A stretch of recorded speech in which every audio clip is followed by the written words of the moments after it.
तो ये जो है मतलब ये स्कीम पूरा उसका कचरा कर डाला। सवाल स्कीम का नहीं है, इतने सारे लोगों ने जिन्होंने जिंदगी भर कंट्रीब्यूशन किया, वो बुढ़ापे में जब 58-60 साल के हो गए तो उनको कोई पैसा ही नहीं। उन्होंने दिया हुआ पैसा गया कहाँ? 541 रुपए अगर कोई भरता है तकरीबन 30-35 साल, तो पोस्ट में आरडी भी डालो आप, तो देखो क्यूमुलेटिव इंटरेस्ट कितना होता है, क्यूमुलेटिव इंटरेस्ट से का इसका कितना अमाउंट बढ़ता है। आज की तारीख में लोगों के पास एक तो बच्चे पालते नहीं, बुढ़ापे की समस्याएं बहुत बढ़ चुकी है। हमारी संस्कृति का विषय है मातृ देवो भव पितृ देवो भव। यहाँ संस्कृति क्या, बूढ़े के पास पैसा नहीं तो उसको कोई पालने वाला नहीं है। जिस आदमी ने पहले जिंदगी भर पैसा कमाया तब तो इज्जत थी, आज 1000 रुपए ला रहा है तो घर में इज्जत नहीं। अभी 1000 रुपए सरकार ने बीच में की 2014 में, मैं बता रहा हूँ 23 लाख लोगों को आज तक 1000 रुपए नहीं मिलते हैं। ये बहुत बड़ी देश की समस्या है, ये पॉलिटिक्स से परे है, उसके ऊपर है। ये कोई पार्टी या अपोजिशन की समस्या नहीं है, ये मेरे देश की, हमारे देश की समस्या है। और ये हमें भी शर्म आती है कि अपने देश में अपने माँ बाप अगर इतने नासाज होके जी रहे हैं तो वो तो हमारे लिए भी शर्म की बात है, सबके लिए।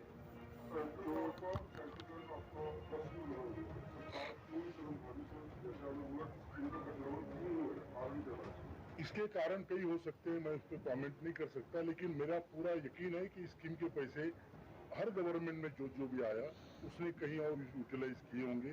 कहीं जैसे कंपनियां डूबती है वैसे डूबती हुई कंपनियों में पैसे लगा दिए होंगे, जो फंड्स रेज नहीं होंगे उनमें पैसे लगाए होंगे, क्योंकि यहाँ पूछने वाला तो कोई नहीं।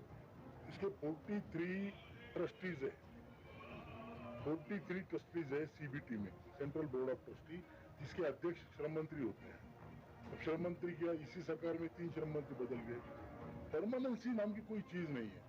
उसमें सीपीएफसी एक ओहदा होता है, सेंट्रल प्रोविडेंट फंड कमिश्नर, वो जो सीपीएफसी है वो उसका सेक्रेटरी है। अब वो कमिश्नर है और इतने सारे पैसों का सेक्रेटरी है, और उसके बाद जो मेंबर है उसमें कई कंपनियों के, कई सरकार के नुमाइंदे हैं, तो कई कामगारों के हैं।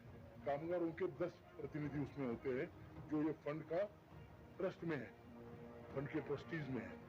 तो ट्रस्टीज का क्या उपयोग होता है? ट्रस्टीज का ये होना चाहिए कि फंड को कैसे बढ़ाया जाए, और जो बेनिफिशियरीज है जिन्होंने फंड बनाया उनकी लोगों को 300 से 3000 पेंशन है, यहाँ आपके सामने। कहीं ना कहीं इस बात को आप मानते हैं कि लोगों में इस स्कीम को लेकर अवेयरनेस नहीं है। लोग अपना फंड जो है कटवाते हैं कंपनियों में, उनको बस यही बताया जाता है कि बाद में आपको फंड मिलेगा।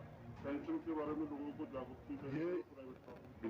ये बात भी सही है, लोगों में इतनी जागरूकता नहीं थी, और लोगों को इतना छोटा छोटा ध्यान रखने का, ये आज समस्या बड़ी है। जब कार्यरत होते हैं तो 200-400 रुपए, लेकिन आज की तारीख में बहुत बड़ी समस्या है। ये काम था ट्रेड यूनियनों का, जिनके प्रतिनिधि वहां पे हैं उनका, लेकिन ये ट्रेड यूनियनों का काम था जो उन्होंने ठीक से नहीं किया, और सरकारों का भी काम था। ये सरकार मतलब अभी हमारा ही तो रिप्रेजेंटेटिव है, अरे भाई उन्हीं के तो लोग हैं, उन्हीं के देश बनाने वाले लोग हैं। ये पूरे उद्योग क्षेत्र के कर्मचारी हैं, पूरा उद्योग, प्राइवेट उद्योग हो, निम्न सरकारी सेमी गवर्नमेंट हो, सरकारी हो, राज्य सरकार हो, केंद्र सरकार, मतलब हिंदुस्तान एरोनॉटिक्स लिमिटेड, ओएनजीसी से लेके तो शिपयार्ड से लेके तो बीड़ी कामगार तक, सभी पूरा कोऑपरेटिव सेक्टर, पूरा परिवहन, अब इसमें पूरे दूध व्यवसाय, ये सारे इसमें आते हैं। तो इनका भला देखना, ये तो सरकार की भी जिम्मेदारी पहले से। देखिए इसमें 70 लाख पेंशनर्स है, 70 लाख पेंशनर्स, और 6 करोड़ लोग वो है जो कल पेंशनर्स होंगे, आज पैसे भर रहे हैं आज की तारीख में, जो आज की तारीख में वो भी अवेयर नहीं। जब 50,000 की पेमेंट पाने वाला जब 1000 पेंशन पाएगा तब वो जागरूक होगा। इस मामले को लेकर जैसे हमने पहले बताया कि हेमा मालिनी से आपकी बात हुई है और राजनेताओं से बात हुई है? नहीं, हमारी बात, हमने भारत के जितने सांसद है, कम से कम राज्यसभा और लोकसभा दोनों, सभी को कम से कम 7 बार निवेदन दिए, 7 बार निवेदन दिए। उसके बाद हमने श्रम मंत्री से कम 20 बार मुलाकातें, सिर्फ मुलाकातें नहीं, मीटिंगें की, पावर पॉइंट प्रेजेंटेशन श्रम मंत्रालय में किए, वो भी संडे के दिन किए ताकि उनको ज्यादा समय मिले, समय ये सारी चीजें हुई।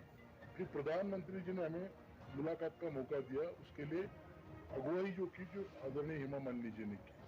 तो आदरणीय प्रधानमंत्री जी ने बुला के हमारी पूरी बात सुनी, उनके समझ में आई पूरी बात। आधा घंटा तकरीबन उन्होंने सुना। उसके बाद में उनकी ये हुई थी 4 मार्च 2020 को। और मैंने ये भी देखा, मेरे साथ हमारे महासचिव जी थे वीरेंद्र सिंह जी और बाकी भी लोग थे। तो हम वहां गए तो उन्होंने पूरी बात सुनने के बाद उनकी आंखों में नमी थी। मैं बता रहा हूँ, मैं ओपनली बता रहा हूँ, तो आंदोलन कर रहे हैं, नमी थी। उन्होंने ये कहा कि भाई ये काम बहुत इंपॉर्टेंट है, जितेंद्र सिंह जी ये काम जल्दी से जल्दी होना चाहिए, इनकी जो भी मांगे है तुरंत पूरी लिख लो। 2 साल के करीब का काम होगा। हाँ, तो अभी 2 साल में हम तो चाहते कि तुरंत हो जाए, बल्कि डिक्लेयर करे, बात का बात में देखते रहे, सरकार गारंटी रहे हमारा पैसा हमको वापिस दे दे।